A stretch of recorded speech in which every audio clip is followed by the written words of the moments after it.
Je vous le disais dans les titres, à Rive-de-Gier dans la Loire, les commerçants sont inquiets. Depuis quelques semaines, les cambriolages se multiplient, pas moins de 7 rien que la semaine dernière. Et les voleurs s'attaquent à tout type de commerce. Les commerçants, eux, réclament des mesures concrètes pour faire face à cette situation. Yannick Cusy avec Jean Perrier. Les ripagériens ne parlent que de ça.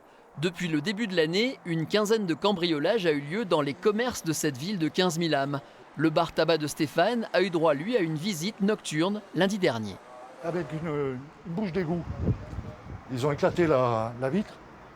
Donc ça, la vitre n'a pas cédé, c'est les montants derrière qui ont cédé. Donc ils se sont enfilés par-dessous. Après, ce sont les caméras de surveillance qui montrent le voleur en pleine action. Là, il va sauter et il va se servir. Voilà, le canon qui se déclenche.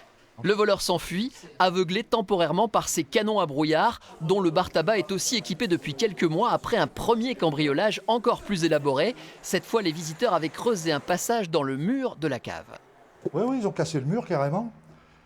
Et ils sont tombés directement dans la réserve, on les a délivrés, ils nous ont pris tout le tabac qu'il y avait, tous les cigarettes, tout. Enfin tout quoi. Préjudice estimé, 80 000 €. D'autres commerces du quartier ont été touchés plus récemment et parfois sous l'œil des caméras installées par la mairie. Cette boucherie, par exemple, a été fracturée par la porte de service 2 fois en 24 heures. Une pétition adressée au préfet a été lancée. Face au maire, les commerçants réclament des mesures efficaces.